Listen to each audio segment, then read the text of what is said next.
Olá, sou Vanessa Silva do Nascimento e vou apresentar o trabalho de velocidade de sedimentação de biodepósitos de Crassostreia gigas. As ostras, elas são organismos filtradores que, para obter alimento, elas capturam partículas da coluna d'água. As partículas rejeitadas vão ser liberadas como pseudofezes e as partículas que são ingeridas e passam pelo trato digestivo é liberada como fezes. As pseudofezes e as fezes, elas compõem os biodepósitos e os biodepósitos, ao sedimentarem ao fundo, esse processo é chamado de biodeposição. Com a implantação de cultivos em determinada área no ambiente, aumenta a produção de biodepósitos e a produção de biodeposição, como também as estruturas de cultivo, elas geram uma alteração hidrodinâmica que aumenta o sedimento na área de cultivo.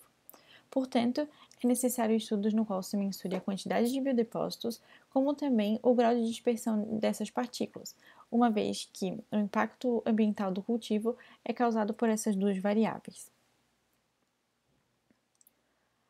Através de software de modelagem hidrodinâmica, é possível prever o grau de dispersão dessas partículas. No entanto, para isso necessita-se de diversas variáveis de pré-processamento para compor o modelo e validá-lo.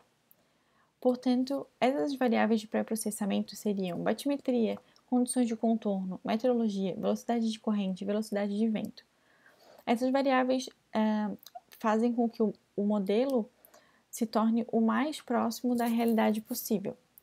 E, portanto, para que seja possível prever a dispersão de partículas, é necessário saber como essas partículas se comportam no meio e a velocidade de sedimentação delas.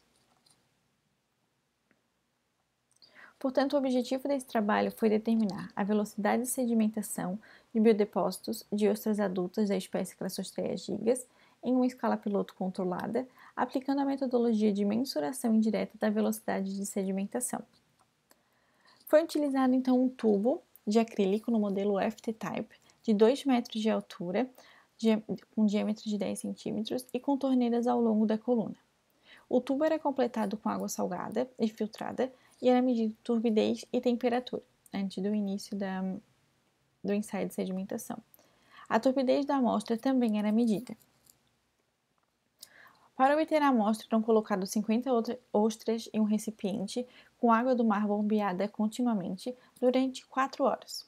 Ao final dessas 4 horas, as ostras eram retiradas do recipiente e os biodepósitos ficavam acumulados ao fundo. Essa amostra era refrigerada e levada ao laboratório. No laboratório, então, a amostra era depositada na parte superior do tubo, percorrendo os 2 metros de coluna com fluxo descendente. Em intervalos de tempos regulares, foram coletadas amostras aqui na parte inferior durante um período de 1 hora. A cada coleta feita nesse intervalo de tempo era mensurada a turbidez em triplicada.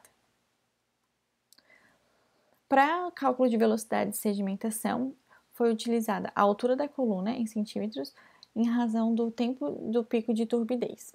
E para dar mais confiabilidade a este resultado, o ensaio de sedimentação foi repetido 4 vezes e foi calculada a média mais de vivo padrão.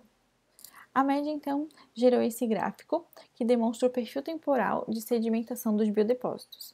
E como pode-se notar, o pico de turbidez aconteceu em 2 minutos e 30 segundos e em 5 minutos.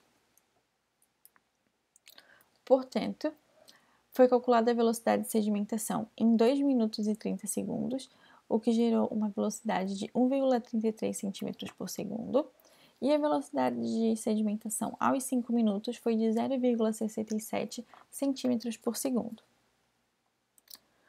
Portanto, a velocidade de sedimentação da maior concentração de biodepósitos pode ser considerada entre 0,67 cm por segundo a 1,33 cm por segundo.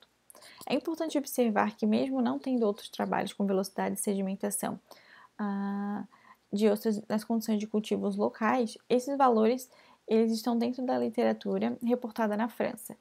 Um dos artigos foi de Chamberlain, em 2002, para mexilhão, onde as fezes tiveram uma velocidade de sedimentação de 0,5 cm por segundo e as pseudofezes 1 cm por segundo. Além disso, foi observado que há partículas que se dissipam na coluna d'água, uma vez que o valor da turbidez final aqui nas torneiras, né, ao longo da coluna foi maior do que a turbidez inicial. o que se considera que tem partículas que elas não sedimentam. Portanto, a partir desses dados, será possível ajustar modelos matemáticos hidrodinâmicos para uma maior acuracidade em relação à dispersão de biodepósitos no ambiente marinho local, como também gerir área de cultivo e prever possíveis impactos ambientais. Conclui-se, portanto, que foi possível determinar, através da metodologia proposta em laboratório, a velocidade de sedimentação de biodepósitos para ostras adultas de Crassostreia gigas. Muito obrigada!